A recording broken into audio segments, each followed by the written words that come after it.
Remember when Star Wars games were fun? When they felt epic, immersive, and like they were made by people who actually gave a rat's ass about Star Wars? Well, those days are gone, and now it's more like the Empire took over development and we're stuck with soulless, uninspired cash grabs. Those OG Xbox and PlayStation era games used to make you feel like you're a part of the story, battling Sith Lords, piloting X-Wings, or wielding the Force like you actually mattered. But now Star Wars games have become a shadow of their former selves, with uninspired releases dragging the franchise down year after year. It's like watching a balloon deflate, and now at the end of 2024, it's not looking like anything will turn things around. Star Wars games used to be fun and always stood out because they weren't afraid to experiment. Some of those games took risks, delivering everything from massive space battles to immersive RPGs. The early 2000s gave us a golden era of Star Wars games with titles that felt creative and diverse. Take Battlefront 2, not the EA version, but the original from 2005. This game wasn't just good, it was a masterpiece. You could play massive battles offline, command starships in space, and immerse yourself in modes like Galactic Conquest. I remember playing for hours against my friends in split screen, and it was a special feeling the first time I got to hop into a land speeder and start mowing down waves of enemies. It didn't need to rely on flashy graphics or constant online updates to keep players hooked. It just worked. Back then, picking up a Star Wars game practically guaranteed a good time. You could pop in the disc, fire up a match, and lose yourself in the universe. And it wasn't just the Battlefront series either. Classics like Jedi Outcast and Knights of the Old Republic all carried that same unspoken promise. These games respected your time and your wallet. They didn't need to chase trends or nickel and dime players. They focused on delivering fun, memorable experiences. Bangers like The Force Unleashed, a game that lets you feel the raw power of the Force in a way no other Star Wars title has matched. The story was bold, the gameplay was dynamic, and the physics made every encounter feel satisfying. I remember beating the game as a little tot and the crazy hype I felt every time I got to hop on and play. This game was a core part of my childhood. There was a level of trust between developers and players back then. You knew that a Star Wars game wasn't just going to be a game, it was going to be an adventure. Those games expanded the universe in so many ways, and you could always count on having a good time along the way. But over the last decade, that magic has faded. The number of good Star Wars games has dwindled, and the semi-decent ones we've gotten feel like they're missing something.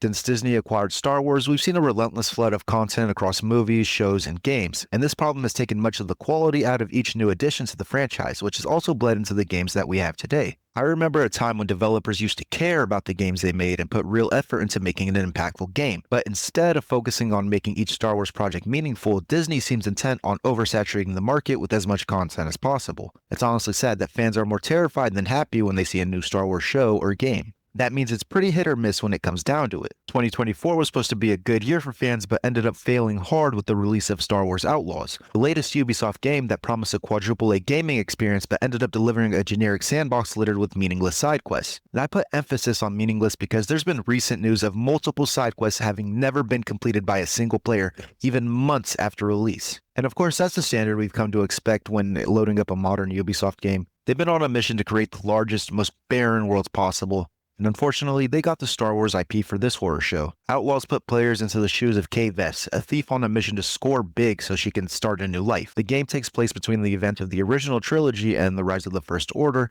with the primary location for the game being the Outer Rim territories, a region known for its lawlessness and diverse range of planets. The story mainly focuses on the underworld groups and syndicates that thrive in this part of the galaxy, including prominent side characters like Jabba the Hutt and the Hutt Cartel. On release, Outlaws faced an array of problems, coming under heavy fire for its poorly designed stealth mechanics and a lackluster story that feels like it was written by AI. For me, this was particularly upsetting because Ubisoft used to be the gold standard for storytelling and stealth games. Titles like Assassin's Creed 2 set a bar so high it seemed untouchable, but man, that falloff has been nasty. The game ultimately received reviews in the 7 out of 10 range, cementing it as yet another mediocre entry in the Star Wars gaming catalog. Unfortunately, this seems to be a part of a larger trend that's plagued Star Wars games over the years. Mediocrity has taken over a franchise that once delivered unforgettable experiences. Take Jedi Fallen Order back in 2019. It was EA's first real attempt at a single-player Star Wars game, and while it had its moments, it also showed signs of the same creative stagnation we've seen today. Skepticism surrounded the release of Fallen Order, and for good reason. EA's reputation was already in the gutter after the loot box disaster with Battlefront 2. That game became infamous for locking iconic characters like Darth Vader and Luke Skywalker behind ridiculous amounts of grinding and paywalls. The backlash was so severe it became a talking point for government discussions on gambling in games. Needless to say, expectations for Fallen Order were low, but when it finally launched, Fallen Order represented a glimmer of hope. EA shifted its focus, delivering a single-player experience with no microtransactions, no multiplayer grind, and no loot boxes in sight. It felt like a breath of fresh air for fans who had grown disillusioned with the franchise. Critics and players alike praised Fallen Order for its smooth combat, engaging exploration, and the way it borrowed elements from games like Dark Souls and Uncharted.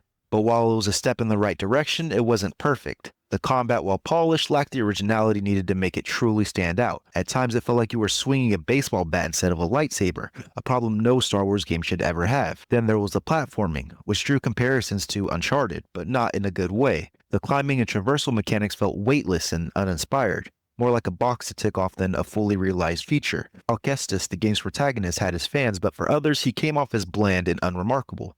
Despite these shortcomings, Fallen Order was a commercial and critical success. Reviews for the game were 9 out of 10 and proved that fans and gamers were excited. It showed that there was still an audience hungry for single-player Star Wars experience, even if the game didn't fully live up to its potential. Its success was enough to greenlight a sequel almost immediately, as EA would begin working on Jedi Survivor, the sequel to Fallen Order. Launched in 2023, Survivor was carrying the hopes of fans eager to see what EA could deliver in a sequel. And to its credit, the game did improve upon its predecessor in several key ways. The combat system, already a highlight of Fallen Order, became even more dynamic with the addition of new stances. Players could now wield dual lightsabers, a crossguard lightsaber reminiscent of Kylo Ren's weapon, or even a blaster. Each stance offered unique strengths and weaknesses, adding layers of depth to encounters and allowing players to tailor their combat style. But for all its enhancements, Survivor wasn't without its flaws. The game launched with significant technical issues, particularly on PC, where performance problems frustrated many players and dampened enthusiasm. And while the gameplay was polished, the story struggled to find its footing. Cal's journey felt more ambitious this time around, but the writing still lacked weight. Halfway through the game, many people, such as myself, found themselves disengaged. Once the novelty of new stances and customization wore off, it became clear that Survivor was falling into the same trap as its predecessor. It offered plenty to do, but struggled to keep players invested. By the time credits rolled, the game had solidified itself as a solid sequel, but not a groundbreaking one. Still, Survivor proved that there was an audience for single-player Star Wars games, even if it didn't completely deliver. As it stands, Jedi Survivor represents a franchise that's moving in the right direction, but still struggling to recapture the magic of the golden era. The question is whether the developers can rise to the challenge, or if Star Wars games will continue their slow decline into mediocrity. But it's not just the developers who are at fault here. Disney's handling of the Star Wars franchise as a whole has played a massive role in the decline of Star Wars games. Since acquiring the rights in 2012, Disney has flooded the market with Star Wars content, and while some of it has been great, much of it feels rushed, uninspired, and designed to capitalize on the brand rather than expand its legacy. To understand just how far Star Wars games have fallen, let's look back at one of the series that defined what made the Golden Age so special, The Force Unleashed and its sequel.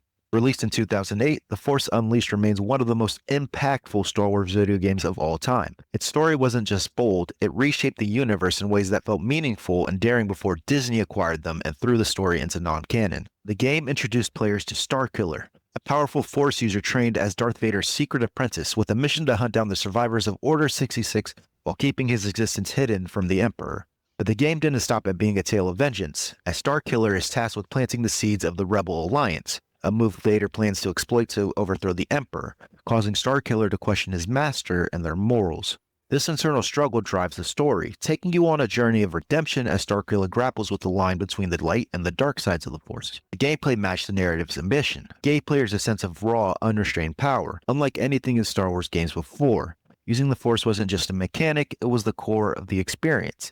Whether you were throwing stormtroopers off ledges, unleashing devastating Force lightning, or pulling Star Destroyers out of the sky, the game made you feel like an unstoppable force of nature. Then came The Force Unleashed 2 in 2010, which took everything that worked in the first game and cranked it up to 11. Starkiller's power was even greater, with refined combat mechanics and new abilities like dual-wielding lightsabers. The sequel doubled down on its physics-based destruction, making every encounter feel dynamic and satisfying. The Force Unleashed and its sequel were more than just great games. They were bold, creative visions that pushed the boundaries of what Star Wars games could be.